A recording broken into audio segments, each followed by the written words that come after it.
Grande abraço a você ligado nas redes sociais do Jornal Hoje, também em hoje.com e aqui no nosso canal do YouTube. A gente está chegando para mais uma sabatina com candidatos ao governo de Goiás nas eleições de 2018.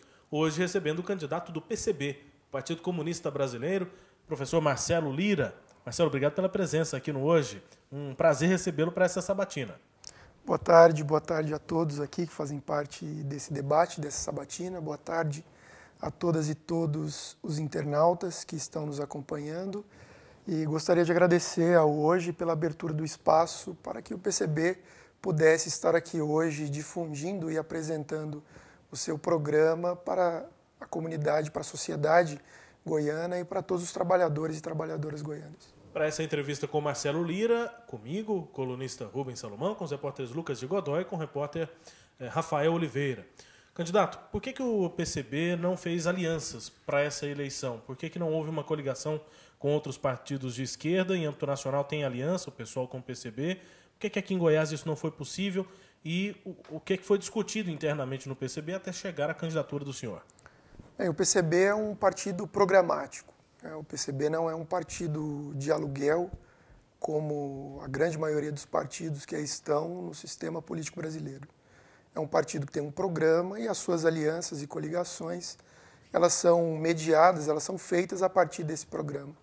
O PCB vem de uma construção de frentes, de alianças no âmbito dos movimentos sociais desde 2015, quando já se anunciava o golpe de Estado de 2016, e nesse sentido construímos uma frente ampla com os diversos setores progressistas da sociedade, como forma de garantir os direitos fundamentais dos trabalhadores e trabalhadoras do país.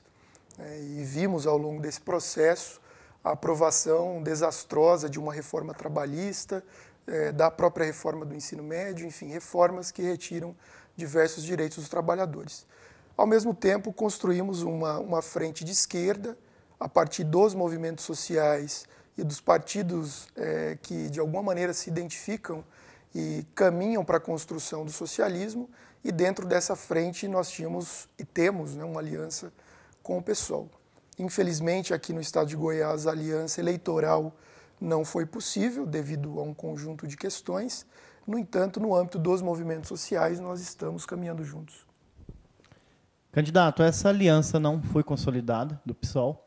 E qual é a estrutura partidária do PCB hoje para dialogar com o eleitorado goiano? Vocês estão articulados em quantos municípios, por exemplo? E como que a mensagem será entregue ao eleitor, já que o tempo de TV é minúsculo? Bem, como eu disse, o Partido Comunista Brasileiro não é um partido de aluguel, não é um partido eleitoral. Então nós não fazemos alianças e coligações pensando em tempo de TV, em fundo partidário, em nada disso. Nós fazemos aliança com um programa. Aqueles que se identificam ao nosso programa caminham conosco. E é isso que constrói a alternativa do PCB. O PCB, para vocês que não o conhecem, é um partido de 1922, é, portanto, o partido mais longevo da história política brasileira e muito da sua trajetória se confunde com a própria história do Brasil contemporâneo. Esteve presente nas principais lutas da classe trabalhadora pela garantia dos direitos fundamentais dessa classe e ao longo da sua história, ou boa parte da sua história, foi posto na ilegalidade, foi perseguido, muitos dos seus quadros, os seus militantes foram presos, foram assassinados, inclusive muitos dos corpos até hoje não foram apresentados pelo Estado para que as famílias pudessem enterrá-los. Então, nós temos uma trajetória longa na história desse país e essa trajetória nos coloca nessa posição de defender a construção do socialismo e, a partir dela, caminhar politicamente. Nós estamos reorganizados aqui em Goiás desde 2000, pelo menos, e ao longo desse processo nós apresentamos candidatos nas duas últimas eleições, em 2010 e 2014, com a professora Marta Jane. Temos, portanto, um programa já bastante consolidado ao longo desse processo e é a partir dele que nós vamos caminhar.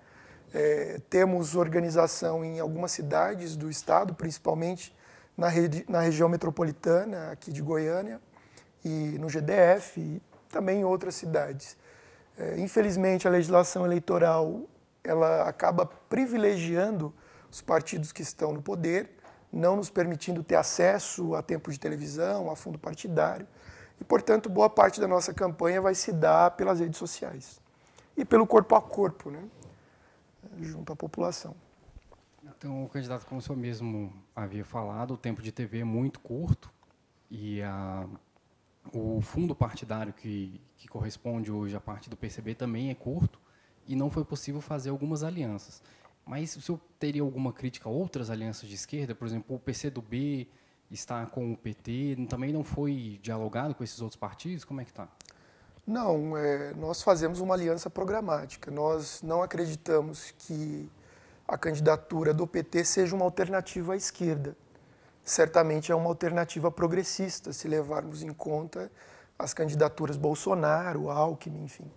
É uma candidatura progressista nesse cenário, mas não é uma candidatura à esquerda que represente efetivamente a classe trabalhadora. E por isso nós não dialogamos, nós não cogitamos a possibilidade de fazer aliança, seja com o PCdoB, seja com o PT. Tentamos construir essa aliança com o PSOL porque temos muitas questões programáticas em comum e é isso que sustenta a Aliança Nacional e é a partir dela que nós tentamos caminhar.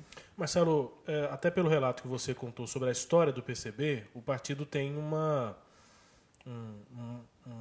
registro histórico importante no país em relação à ditadura militar. Como é que o senhor avalia agora, nesse cenário, movimentos sociais que defendem a ditadura, que defendem um governo que tenha como referência a ditadura? Alguns querem até a intervenção militar e até a volta da ditadura, mas me parece que dentro mesmo desses movimentos isso é minoria, mas tem muita gente que toma a ditadura como sendo uma referência, e um deles é o candidato à presidência, Jair Bolsonaro. Como é que o PCB e o senhor veem esse tipo de movimentação no país? Bolsonaro lidera as pesquisas quando você tira Lula. Esse tipo de cenário é um cenário típico de golpe de Estado, né? Típico de estado de exceção. O país passa por uma crise profunda, uma crise de diversas ordens, né? Política, econômica, social. E esse golpe de Estado, de alguma maneira, fragilizou ainda mais as instituições políticas que não eram efetivamente sólidas. E essas instituições, ao invés de minimamente se sustentar a partir de direitos fundamentais, passaram a flertar com o fascismo, a flertar com esses setores mais conservadores e acabaram abrindo essa caixa de Pandora que se chama Bolsonaro. Esse cenário, então, só é possível dentro dessa irresponsabilidade que diversos partidos tiveram, como o DEM, que apoiou o golpe, como o PSDB, que apoiou o golpe, como o MDB, que dá sustentação ao golpe, e mudou o seu nome para não se identificar com o partido, né, se chamando MDB agora. Enfim, isso dá o tom um pouco desse cenário, e também devido a não termos feito o acerto de contas necessário com a ditadura militar. Na Argentina, por exemplo, muitos dos torturadores que estavam ligados ao Estado foram presos, inclusive políticos, presidentes e tudo mais. Desmilitarizaram a polícia, ou seja, nós não fizemos o acerto de contas necessário para que esse tipo de discurso contra qualquer tipo de direito fundamental básico pudesse não retornar mais. Então isso dá o tom um pouco da fragilidade da nova república. O senhor tem usado como referência, já tive a oportunidade de conversar com o senhor em outras vezes, o senhor tem usado como referência o posicionamento nacional dos partidos para caracterizar as candidaturas ao governo de Goiás, aqui as candidaturas de maior estrutura, do DEM, do PSDB e do MDB. E os candidatos, Marcelo, como é que você avalia, né, José Eliton pelo PSDB, com a máquina do governo, o MDB dizendo que é oposição, está desde 1998 fora do governo do Estado, tem a candidatura de Daniel Vilela, e a candidatura de Ronaldo Caiado pelo DEM, que esteve dentro desse governo, em aliança com o PSDB, mas desde 2014 na oposição em Goiás. Como é que você avalia o posicionamento dessas candidaturas maiores, né, que tem estrutura maior no estado de Goiás? Essas candidaturas representam efetivamente tudo aquilo que há de pior na política brasileira, né? Representam o fisiologismo, o clientelismo. Nós vimos aí as negociações em torno das coligações, né? Ou seja, tudo muito pautado em troca de favores, de interesses e nada efetivamente programático. Nós vemos, então, essas candidaturas como algo que não dialoga com os anseios de mudança que a população vem apresentando.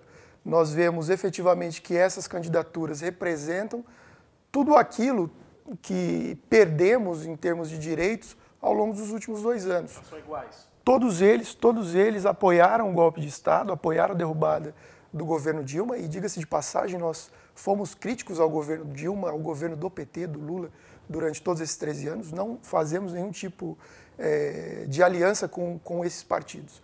Mas foi um golpe de Estado com a clara característica de retirar direitos dos trabalhadores. Esses partidos não tinham condições de aprovar as reformas que a crise do capital de 2008 apresentava, e por isso deram um golpe de Estado, colocando essa figura horrorosa chamada Michel Temer, que tem 3% de aprovação no governo federal, junto com um apoio parlamentar. Lembremos que o senhor Ronaldo Caiado é senador e apoiou, votou na reforma trabalhista. Retirou direito de todos os trabalhadores que aí estão em casa. Apoiou a reforma do ensino médio, que foi feita a toque de caixa via medida provisória, que efetivamente não garante a elevação da escolaridade do filho do trabalhador. Pelo contrário, faz com que o filho do trabalhador não tenha acesso nem ao ensino médio, nem ao ensino superior.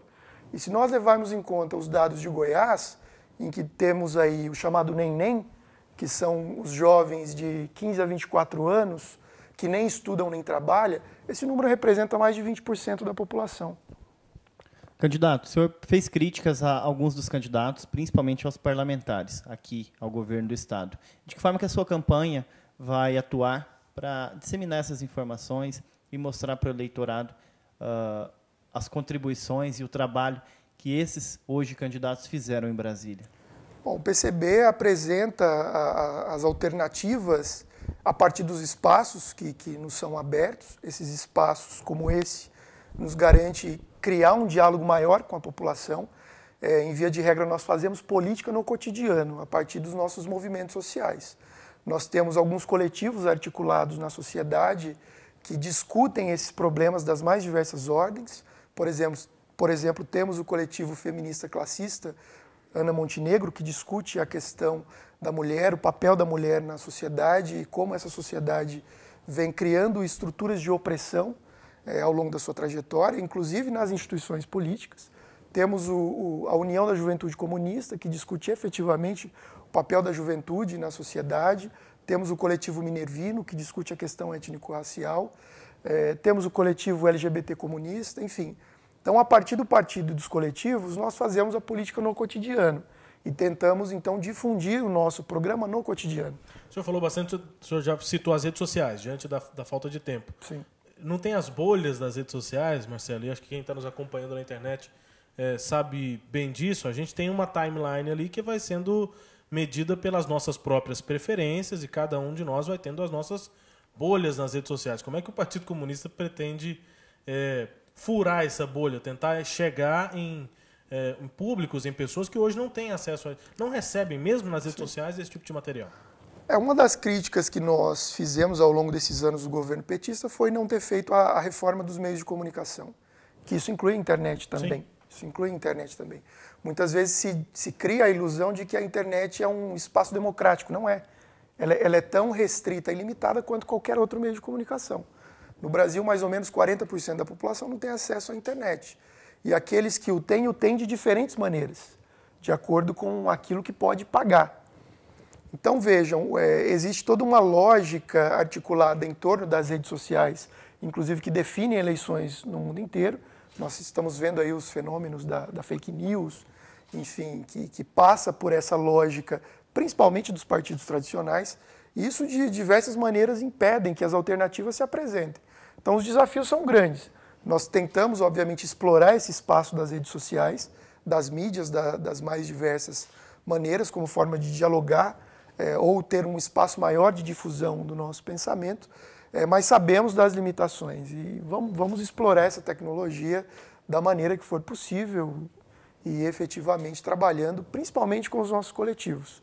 E convidamos a todos que se identifiquem com esses coletivos, que nos procurem, que entrem em contato para que a gente possa difundir com maior capacidade, maior capilaridade esse processo. Nós aqui no Hoje dando espaço igual aos candidatos ao governo de Goiás, recebendo hoje o candidato do PCB, Marcelo Lira.